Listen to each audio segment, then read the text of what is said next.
Luke chapter 10. Luke chapter 10, we're looking at the process to greatness. I see there's some guests with us. Thank you so much for visiting with us tonight. And my prayer is that by the end of this service or before it does so, you will have been impacted significantly by the word. This is about the third or so, or the fourth time I'll be standing before you ever since my return.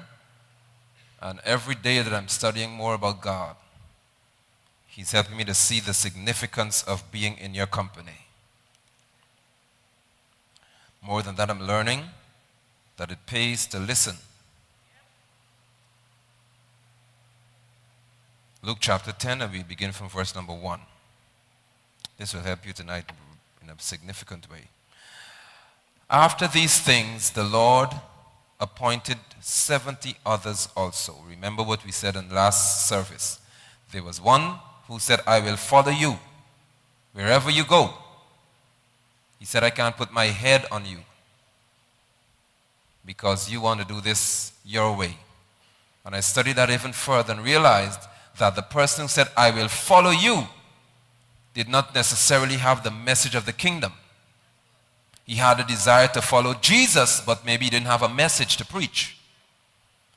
And there's some people who love Jesus a lot, and they get up in the pulpit to pastor people based on their love for God. But loving God does not qualify you to preach the gospel of the kingdom. The gospel is given to be preached by those who have a commission, an assignment, not liking for God. When you love God, you keep His commandment. He never said you preach my gospel if you love me. And then you have the second one who Jesus said to him, or the person who didn't even ask, he said, follow me. But the person said, Lord, let me first go. He said, let me first go and bury my father. So he wants to return to that which was dead. And he said, let the dead bury their own dead. You're not dead, so don't get yourself in this kind of stuff. The third person who Jesus spoke to said, Lord, I will follow you, but first let me go back to my house and say goodbye to those I lived with. And he said, if ever you're walking with me and you make a decision to turn back, to go home, you're not fit for the kingdom. Then we get now to Luke chapter 10, verse 1. After all of these things happen now, what Jesus chose to do? Appoint 70 others. Because the first part was the disciples arguing who will be greatest among them. So since the 12 of you want to know who will be greatest among you, I will find 70 more to add to you. I'll increase the number because there's work to be done. And he sent them out in twos. Is that in your Bible? Read with me verse 1. He sent them out 2 by 2 before what? His face. Into what? Every city and place where he himself was what? Up. He didn't go there yet. So let's reinforce that. We want to really get that in our spirit. He didn't go there yet. He sent them out to go ahead of him. And he sent them with authority as well. Go ahead of me. I will empower you to do miracles. But the miracles are being done and I'm still not there yet. Then we go to verse 2. Then he said to them, the harvest truly is great. King James Version says plenteous. But what's the issue? The laborers are few. The harvest is significant. The laborers are few. We'll get to that in a minute. Therefore, or as a result of what I'm saying to you, pray the Lord or the master or the owner of the harvest to send out what? Laborers where? We just talked about a few verses tonight, but let's get this part right here. The harvest is great. The laborers are few. The issue is not with the harvest. It's with the laborers. But there's the Lord of the harvest. He's responsible for the harvest. He said, now pray the Lord of the harvest to send out laborers, not to decrease the harvest. Send laborers out into what? into his harvest. I want to start right there tonight. Pray that the Lord will send the laborers into his harvest. The harvest that we're going to reap does not belong to us.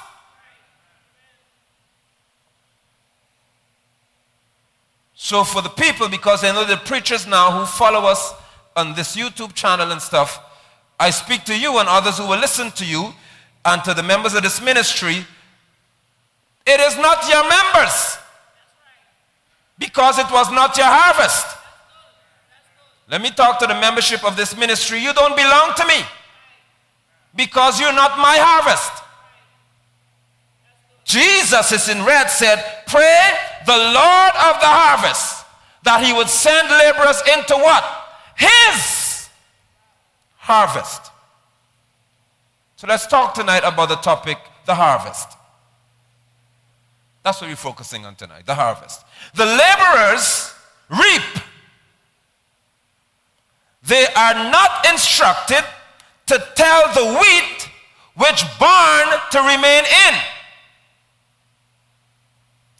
All the laborers must do is what? Just reap. The owner of the field tells or determines where the wheat would be stored. So when we go to preach on the street, we don't tell people they have to come to C.O.R.E. That is not your responsibility. Your responsibility is to preach. I know some people think I'm crazy because this man just preaching against his own ministry. It ain't mine. I've come back here with a greater understanding that you don't belong to me. The sinners out there don't belong to me either. Nobody belongs to me. I belong to him. And I simply have the responsibility to preach his message. And he adds to the house those he sees fit to be here. So let me tell you what I've come to understand. We go and preach and we invite trouble. Because we tell them where to come. Let the Lord of the harvest decide where the wheat will be stored. In addition to that, the owner or the Lord of the harvest makes the money from the wheat.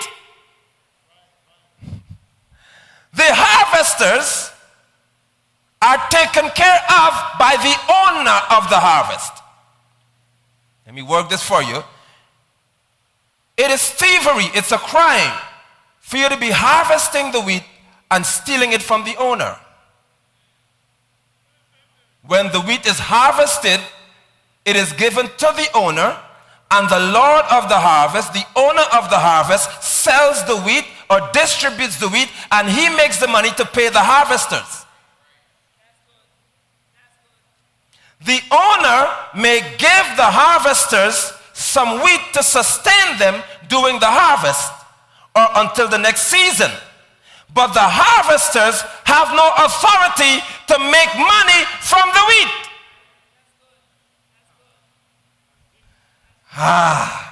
And this is for my televangelist friends who get on TV and whosoever will could send money into the work. It don't go like that. It don't go like that.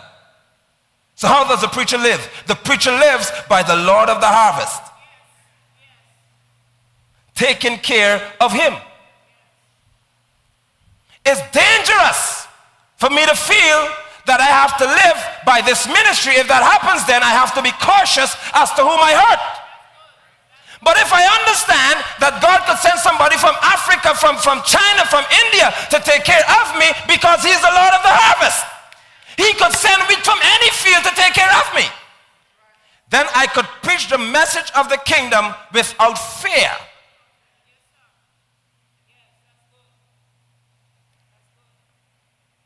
Secondly, or in addition to that, the harvesters, the people the laborers do not make demands on the wheat. The owner makes demands on the laborers. The laborers harvest the wheat. They don't make demands on it. So I'm not supposed to get up in this pulpit and preach down to you and beat you up because you didn't come to church on Sunday. I don't make demands on the wheat.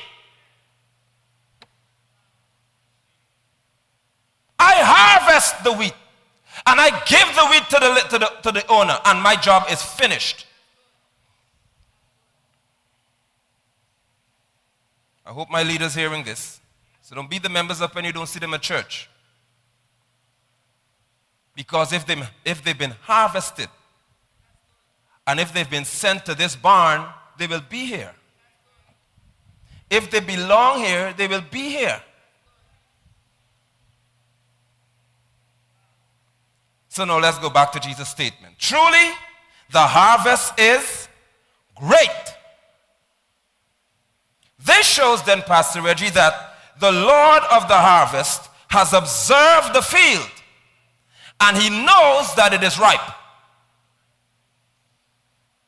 He never said the laborers know it's ripe. The Lord knows that the field is ripe. What has happened to us is we try to reap before the ripening season. And therefore we end up with useless wheat.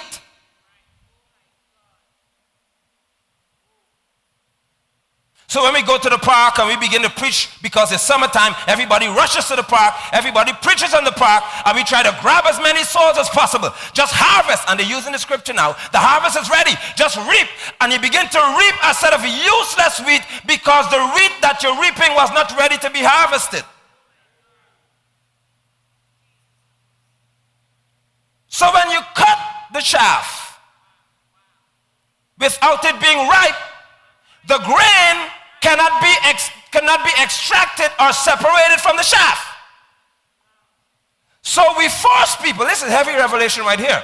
We force people to come to the altar because we want to feel that they're saved. And when you force them to come, they are at the altar, they say a prayer of salvation, but they're not in the kingdom because they're not ripe yet. You don't measure your success at a crusade by the number of people who come to the altar. You measure by those who come to the kingdom. Glory to God. And they can only come to the kingdom when they're ripe.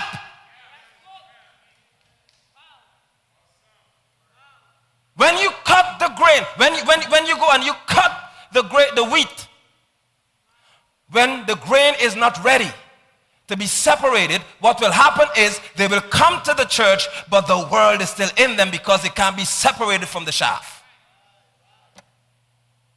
And we bring people in the church, put them to sing, dance, clap, do everything in the church because they're saved. No, they're not saved, they're just among you. Because saved people act in a godly manner.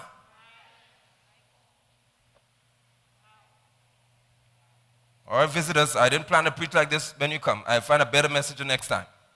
I could talk the same way? All right then. Oh, okay then. Well, if you say go ahead, I've got the church in trouble now. But we need to understand timing. It is, now this is going to be a very strange statement right here. It is never an emergency for somebody to be saved. Because they're saved at the right time when they're ripe. Stop making people feel that if you die tomorrow, you'll go to hell. You don't determine when they die. If they came from him, they will never go back lost. Glory be to God.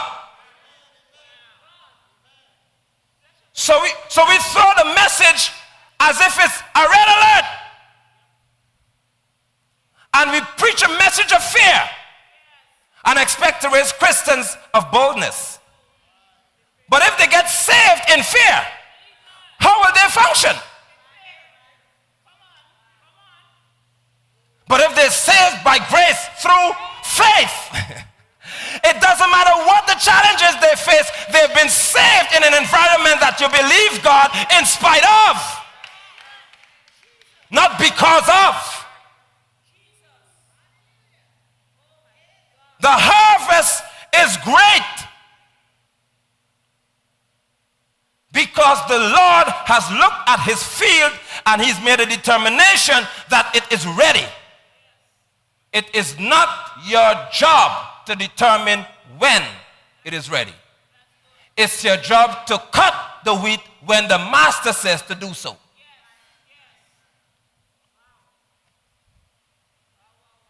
So we bring them in the church.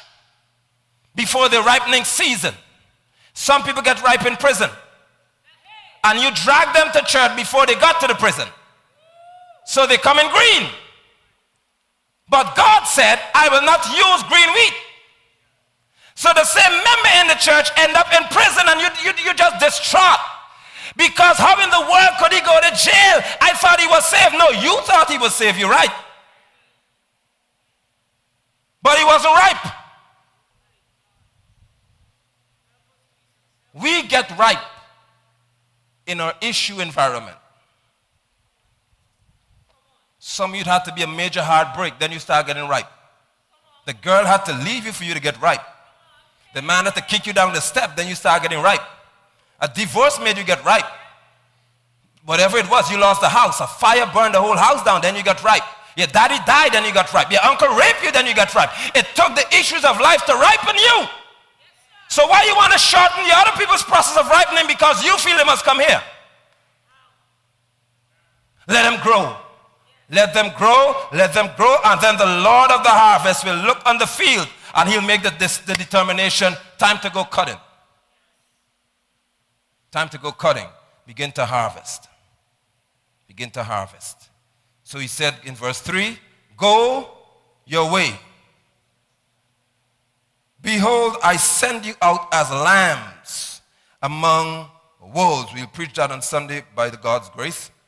Lambs, not sheep. How could a lamb contend with a wolf?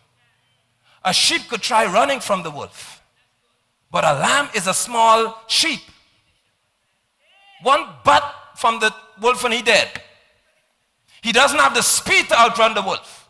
He doesn't have the experience to outrun the wolf. He is too young to fight against the wolf. And still God is sending them as lambs because lambs need a shepherd.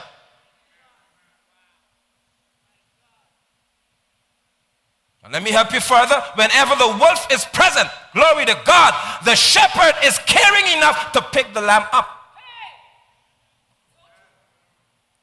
So if you go as a lamb, when God sends you, you are going in the arms of God.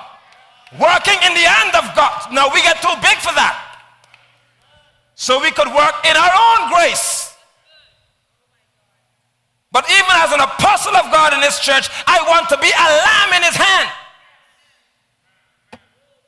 Because when I'm in his hand, the wolf would look at the lamb that he wants to devour, but he sees a shepherd. Okay then.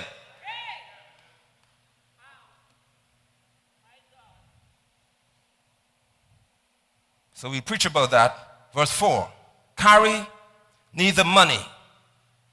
Don't carry the money bag. Don't carry the knapsack. Don't carry sandals. Don't carry these things. Don't carry these things. Don't carry these things with you, because if you carry these things with you, you would not see the value in your work. So Nigel, leave your job. Senetta, leave your job and carry nothing with you. Because when you carry nothing with you, you will see the value of your work. But if you brought stuff with you, you could boast in the fact that you could take care of yourself without the help of. That's why some of you can't go back to work yet. Because you're learning the value.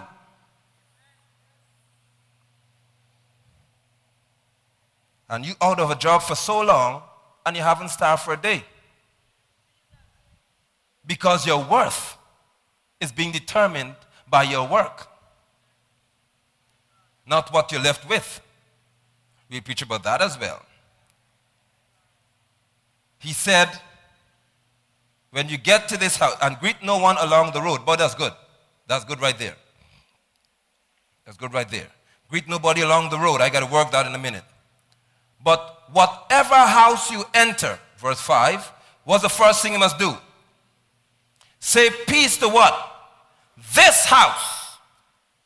You extend peace to the house because you represent peace, which is the Prince of Peace.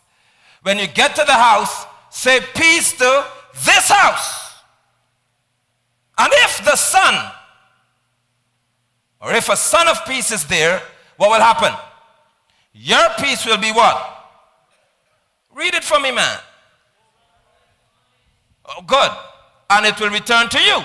If not, it will return to you. If the son of peace or a son of peace is there, your peace will rest on that house. If it's not there, what will happen to your peace? It shall come back to you. Did he say to take time to argue in the house? So your greeting, now get this, church, your greeting, just merely saying peace to this house, is met with a response. And the response you get determines whether you should stay.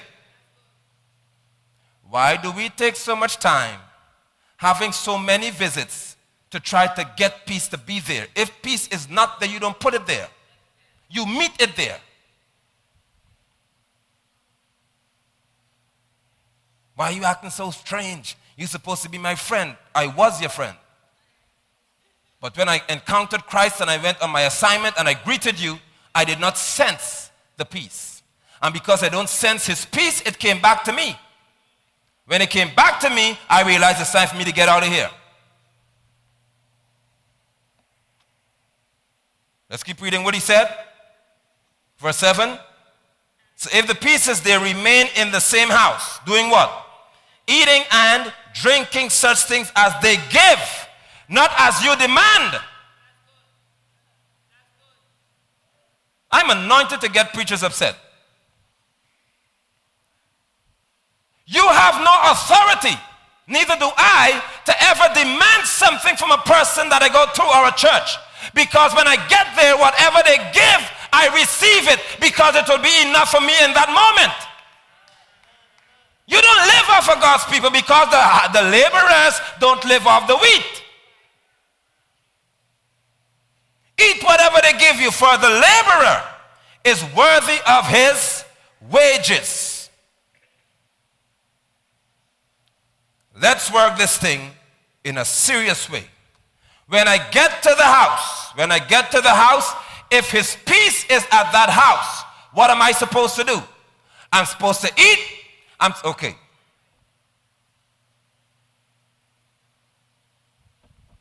Work this thing with me. When I get to the house, if his peace is there, I must eat there. I must drink there. Whatever they give to me, I would use it there. But if I say peace be to this house, and the peace is not there, what happens to the peace? It comes back to me and I leave.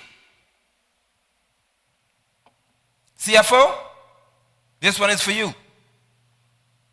Never take money from people who reject Christ. Never. Because they're giving you being in a cursed position, expecting a blessing to come back to them because you promised them that. I just said CFO does for, but that's for all of you in here. Sinners can never bless you with anything because the peace is not on them.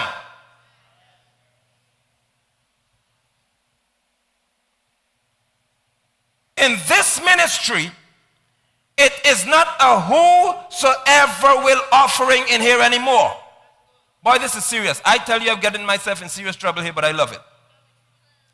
In this church, I am only expecting myself to receive the offering and the tithe from believers.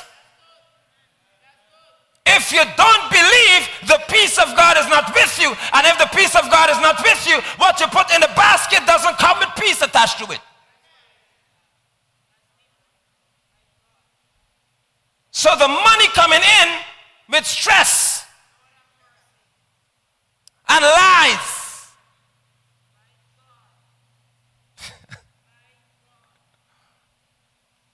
I receive from those who have the peace of God with them, because the peace of God, when they give to me, will always result in sustenance. You now see why churches are in financial trouble, don't you? Because they go reaping from wicked people of all categories of life. They don't even know, they don't care how the money comes. And they say that. I don't care how it comes, let it come. Not in here. It will come right. Because $1 from a blessed man is better than $1 million from a cursed man. That $1 would look like $1 billion. God would stretch it. because it came with peace attached to it. And my mind will never be scattered financially because the peace came with the service of the offering. That's why treasurers are stressed out in churches, because the money is not coming with peace attached to it.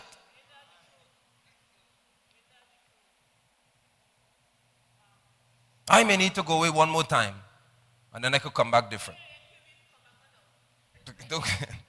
Come on, the girlfriend wants to ask a question. Open 11 for me. Come, baby. You need a mic because they got to hear you talk like a baby. I was wondering about those persons who say the wealth of the wicked is stored up for the righteous. I know, because it crossed my mind too. You can power the mic off and keep it. What about the statement, the wealth of the wicked is stored up? Is what? Is what? Okay. You just got the answer. It is what? It's not brought into your house all the time. In other words, God would remove Egypt is the example. He removes the wicked and you inherit the wealth. Canaan is the example. Jericho is the example. He don't bless you with the wicked people in the company. He removes the wicked. He allows them to stack up wealth. Then he shuts them down and you step on the scene. It's not that you preach the gospel looking for a wicked man to bless you. Because the Lord of the harvest takes care of the laborers.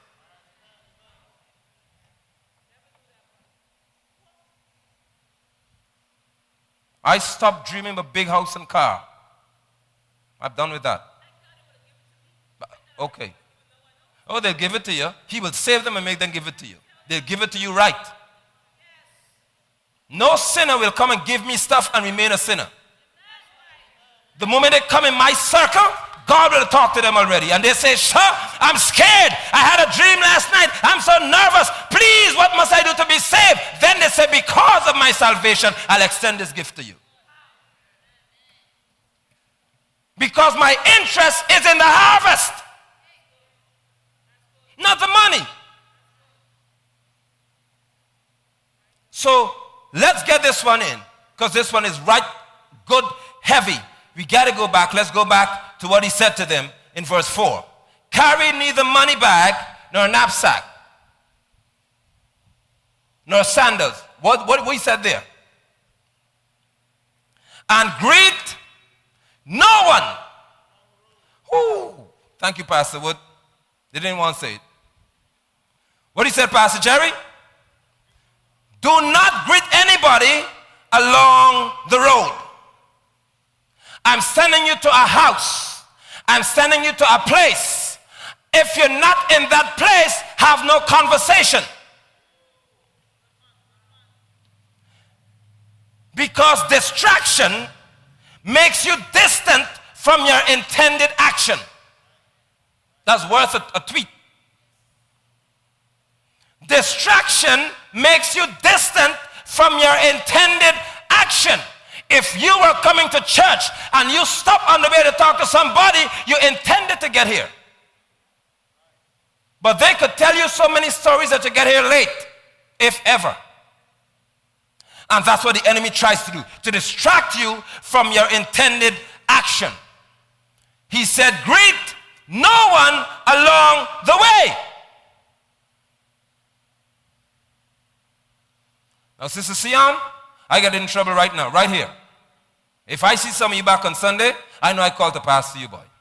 After I talk this part right here. Greet no one along the way. You could tweet this one right here too. You are not sent to socialize. You're sent to evangelize. And we get confused with the two. Because we stopped coming to church because it didn't come to my party. God didn't send me to your party. He sent me to evangelize. Why must I interrupt my schedule to have fun with you? Shandio, I can say it one more time then. You can pay for it the next time. You are not sent to socialize. You have been sent to evangelize. Now don't get confused between the two.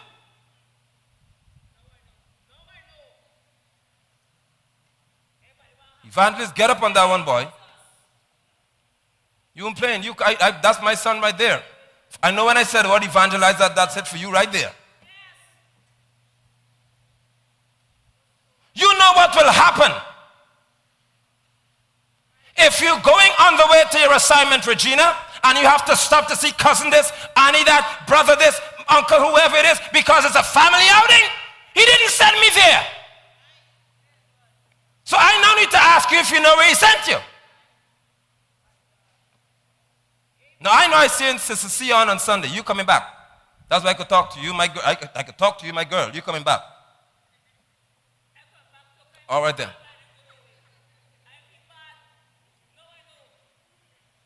Do not judge me. Let me talk for me now.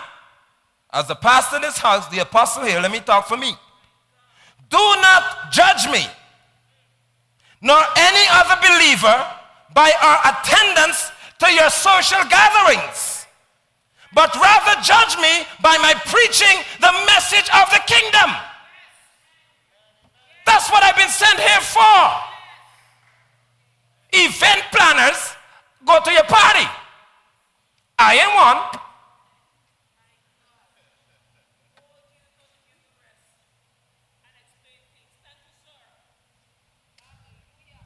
You ready for this next one? You can tweet this next one right here, Melissa. You can tweet this one right here. Anyone can entertain you, but only a believer can empower you. And Pastor Jerry, we're looking for those who could entertain us, and we lack those who empower us. I don't want a party of entertainers. I need empowerment. Now, maybe my devil just too big for me to fight. That's why I talk in this way. Yes, ma'am. And you could tweet this next one. Entertainment is not the same as empowerment. I know the amens will be less and less and less and less. And if you go home tonight and you can't talk about this and pout, you're good. Then you know you're good. Saturday, my son and daughter, they had no, I don't know the name of these things, man. All right. Who? Wedding. If both goes, a wedding shower. Okay. They had a wedding shower. And I'm there in First City, he was going. And the Lord said, these two people are about to get married in a few days. And you're going to run around in the sun with them when you should be hearing from me to say what to say to them? I said, boy, I ain't going. Because I need to hear what God is saying about my son and my daughter. Because the event is not as significant as their life. Now, if you want to judge me on that, go ahead, because it ain't changing.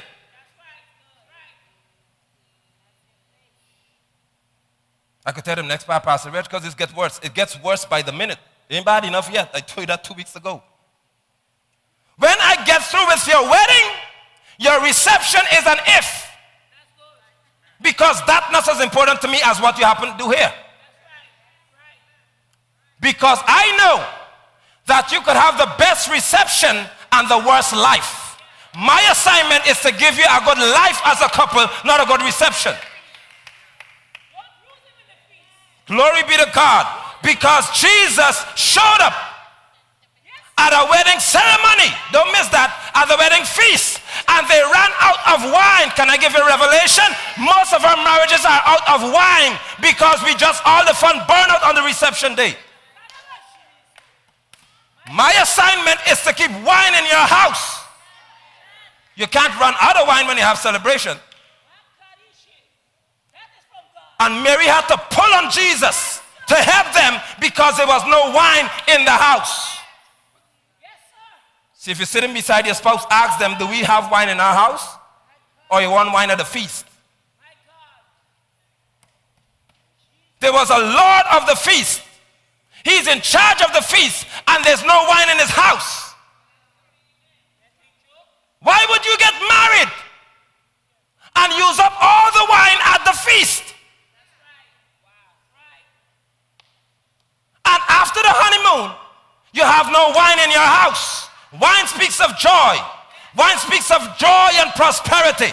You have none because you burn all out on the wedding day. Now, it ain't happening with me. I told you already, the reception is an if.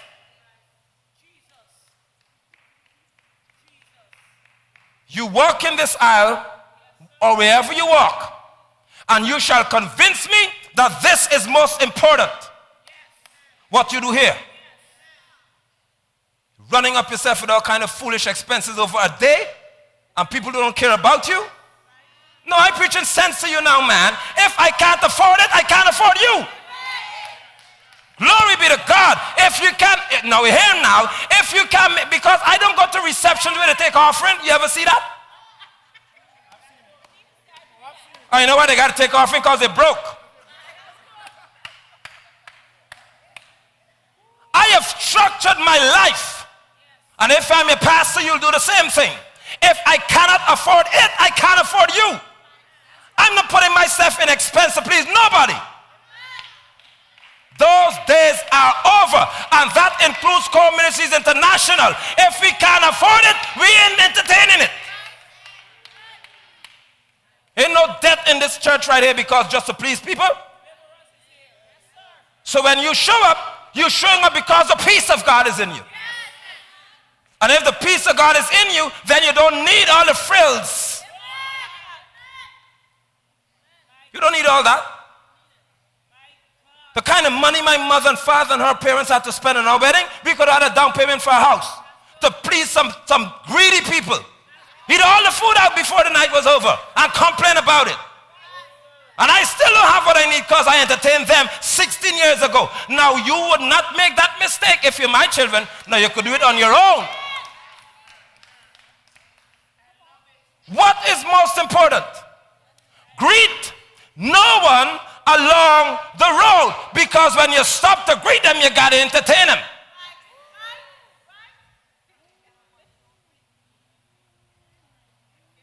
So my couple, you could stand because you engaged to be married. I could use you good enough. Stand up. And this is the road right at the end here. Let the road end on this right at the end here. No, don't leave him. You got to wait. You been playing, boy. You be business. Come, go back. Because the road, slow down. The road is your life together. The road is where you're going to end up. Your wedding reception is not the road. Because that's not where you've been sent. Your destination is the life you live as a married couple. But you're going to spend all the money in the world. You could walk along the road now. And before you get to the final destination, stop. Because you're broke. So you can't even get to the established place for you. Because you greeted so many people to your road, onto your journey to the point, on your way to the final place. You greeted so many of them that it costs you so much you can't get here. And most of our couples are stuck living here. Because you got tired greeting too many people. You got tired explaining your marriage to too many people. You got tired entertaining too many people. You got tired telling them why there had to be such a big reception because his cousin Sue Grammy this, Annie that, Before you finish listing the family members, you got 300 guests. So you cannot get to your destination. And God said, do not entertain anybody. What should you do? Go back, let me show you what you should do now. Go back and start again. I'll show you what you should do.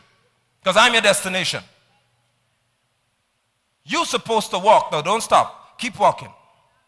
As I talk, keep walking. Why don't you have a bigger reception? Why you can't invite more people? Why you can't do this? Why you can't do that? And you keep walking. Because as you keep walking, everything they say, you'll walk by it. But if you stop along the way, you'll have to keep explaining along the way. Greet no one. You come back and sit now. Keep walking and sit. Don't stop, Mel, don't stop. That's my girl, don't stop.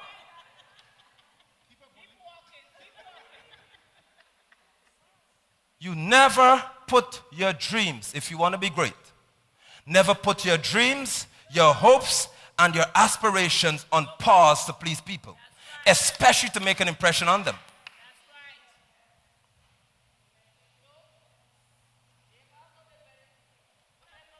When my daughter is getting married, any one of the three of them, their reception, if they have one, shall be based on what I could afford or they could be working to pay for themselves. Because you will not leave me in arrears and taking loan from the bank and doing all kinds of stuff to entertain people, and I cannot give you a start in life. No, my job as a father is to leave an inheritance from my children, which is your children. So even if you get upset, appreciate the fact that I have grandchildren to take care of. And we're still talking about the harvest, because that's why some of us can't even reap the harvest of our grandchildren, because we spent all we had before the harvest got ripe, trying to entertain people when we should be cutting the wheat. Entertainers could never empower you, because they are empowered by fun, not purpose. And they're the people we bring around us because they make the most noise. I told you before, cheerleaders will clap you all in and shake the pom-pom. Go ahead, go ahead. We know that you'll do well in the future. We do well, but when you don't have the rent to pay, don't come ask me for nothing. I have come back so cold. Jesus have mercy. Some folk gonna get hurt in this quarter right here. Because listen to me, you cannot afford it. Greet nobody. You see how many times I'm saying that? Because if you get a glimpse of what your destination is, you have no right stopping along the way. No explanation, that's right. Now ask your neighbor, what you stopping for? What are you stopping for? What are you stopping for?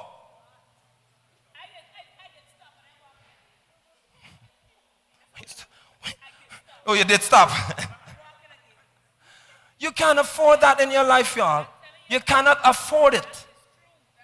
I need to hang out on this point and close on this very point. You cannot afford to entertain people on your way to progression, to destiny and kingdom. You can't afford it. It's not a part of the package. Entertainment is not what the assignment is. The assignment is to go into the city, bid them peace. If the peace is there, the peace will be returned to you. And watch where you're getting sustenance, not along the way. When you get to the place where the peace is, which is a destination, people begin to give to you. You don't begin to spend on them. So the moment you have a stage in your life where you have to keep spending all the time on people, you're not at your destination yet. And since we have 5 weddings coming up in this church, the reception is not your destination. And that will cost you the most money.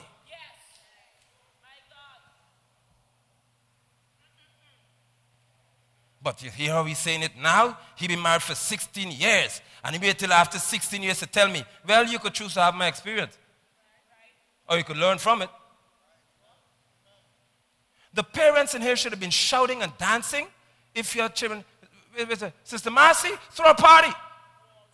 But the kids get happy. Because you cannot afford, listen to me, man. Look at your finances. Take a look at your bank account. And if what you see on this account cannot feed 300 people, what are they doing there?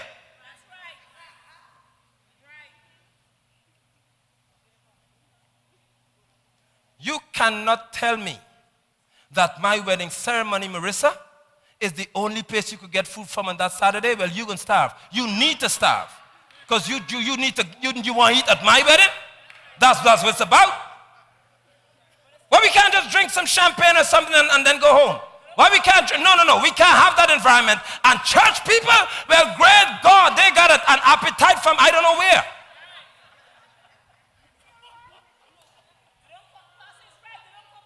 No. All they ask you, where the reception being held?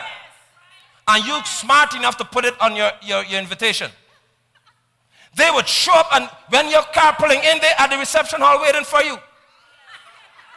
And sitting at the table saying, Pastor Woody, why they got to talk so long? You mean all these speeches got to be given? I hungry. You hung what? You never come to hear the pastor talk about my future together with my husband, but you could eat my food. But you encourage it, so you have to entertain it. I am done with that. God has given me a very clear assignment. My assignment is to ensure that this church progresses to greatness and not make foolish mistakes in terms of business. Because next year is the year of, and you can never become mature making small-minded decisions. You can't become mature entertaining small-minded people. Maturity comes when you spend money to make money. Glory be to God. Shut up. You know what it is like to take $20,000 with your wife and say, come baby, this is not for reception. There's a business plan. We go into the bank and we'll talk to them about a business plan. Talk sense. And if any one of my sons or any one of my daughters got a wife or a husband in here, or potential wife or husband, because it'll be potential after tonight. If they want to marry you and they can't see the sense in what I just said, you don't need them. We can't make a wise financial investment, Pastor Reggie. We can't have 20 grand on the table and say, listen, man, this is what we're going to do here. We're going to start selling this. We'll open a restaurant. We'll invest in something. Listen, think, y'all. You burning $20,000 in 4 hours, you that rich?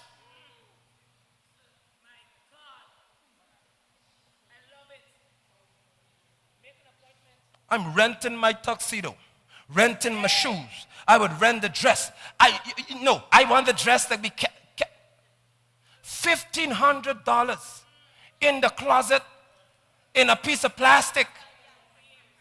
And when he start giving you hell 2 years from now, you thought, I don't know why I got married to you for the dress, because it's right inside there. That's why you did it. Look back at the foolish investment you made. You could have rented one because you lock it up all the time.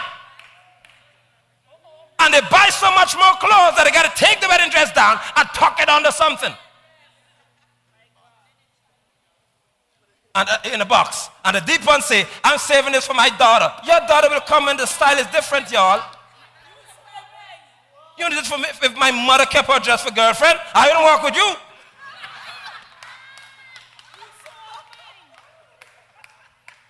What I did with your own? Tell them. They think I joking. Tell them. Pastor Jerry, it had a cost. And if it got a cost, it could be sold. Don't play with me. I tell you, I don't preach where I don't live. You got your dress hanging around me for nothing? No. There's a price to it. If it has a cost, talk to me. I'll find a market for you. Stuck up foolishness all over your house. And then, no. So what if it was who? If it has a price. As long as I can find a value, it's gone. Rent the dress. Rent the shoe. Rent as much as you can rent. You won't be left with dead weight. And you'll never pay full price. And all people will see is your Facebook photos. They don't come to your house to see the dress. So take good photos. And that's how you make a good impression. It costs you less. Yeah, I tell you that. Listen, I am only spending money on what brings money back in. When I stop to greet you along the way, you're costing me too much. Because I'm entertaining you. Now don't miss this. Let's close on this text. Let's close on the text. Jesus said in verse 3, do not, right here. That's it right there. Go back. Do not carry what? No, what else? Okay, so if I don't have a money bag, I can't entertain you. So I'm leaving Jesus with nothing. How could I then stop to entertain you? The moment I stop to entertain the person, I'm incurring debt. Because I've not been rewarded yet. I can't entertain if I've not been rewarded. For the unemployed folks, hear what I just said. I can't entertain if I've not been rewarded. Your real friends will say, I know you're not working. Let me take you out for a day. And you shouldn't feel bad because they know you're not working.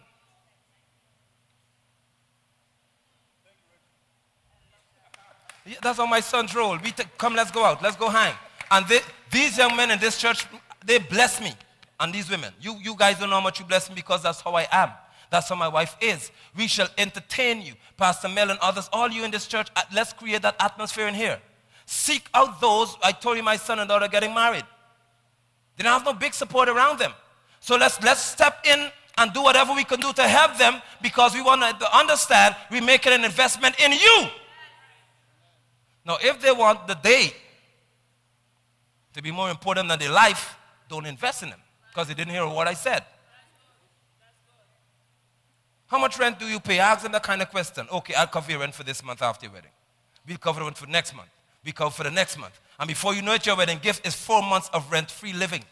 That's wisdom, y'all. That's wisdom all over the world right there. No, I want to go on a honeymoon. Yeah, listen to me. You don't have to pay to do that. You could do it anywhere, and it's still called a honeymoon.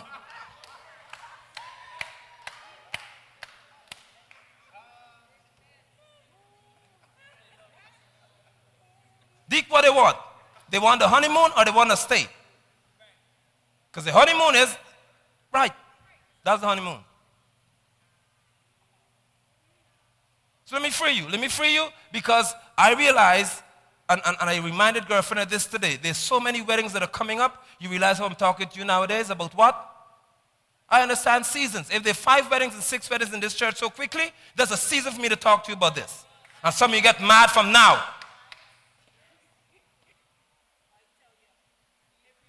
Because, glory to God. The worst thing to do, I got to close it for real now because some of you are getting real mad. The worst thing to do, Daniel, is to begin your wedding or your life with a poor business decision. That's called precedence. What you do first determines what happens at the end, generally. So if your wife is a person who has to have this day, think about when you get a child and the next child. But she still has to have her day. And the family goes on vacation because I'm accustomed to this. And so when vacation comes, we don't have enough money to put 4 people where one used to go. So you live your life taking loans and borrowing money to please a woman because you train her that on the day. That's how you train her on the first day.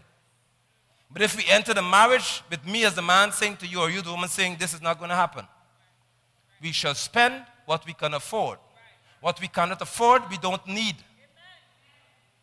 And the whole world will talk about you, but you'll not make a bad business decision. If you're going to be great as members in this church, my assignment is to help you to make wise business decisions. And as a couple, that's what you call budgeting.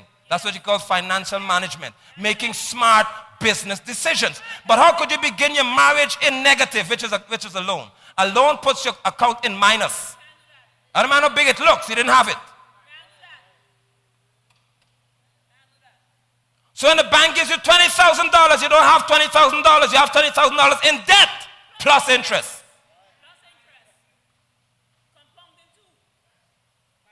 How could you begin your life in a curse and expect to live in a blessing? Free yourself. As the pastor of this church, I'm releasing you from that. Now, if you want to take it, take it. But I'm freeing you from that foolish burden. You don't need it. That's right.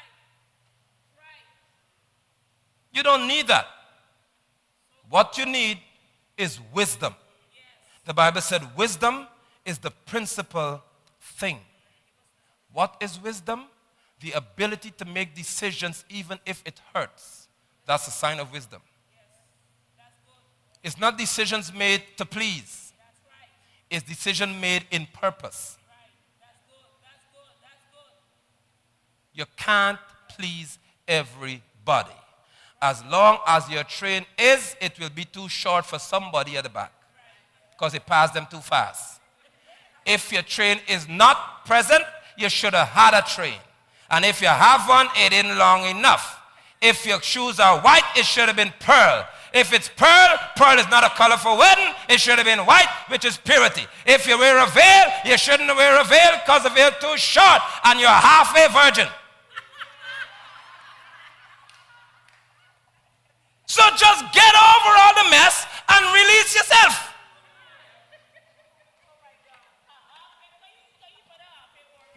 The halfway veil. Because on a sneak peeping under the veil like they ain't sure which one it is. Am I a virgin? Am I not a virgin? I mean, he touched this, but he didn't touch that. He did so much, but he didn't do all that. If you wear the veil, wear the veil.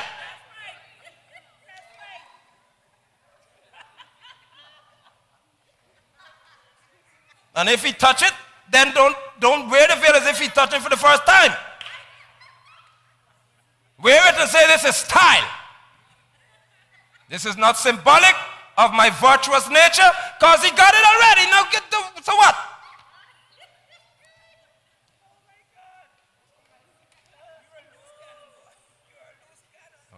Let me go home here because it's getting dangerous around this corner. Free yourself.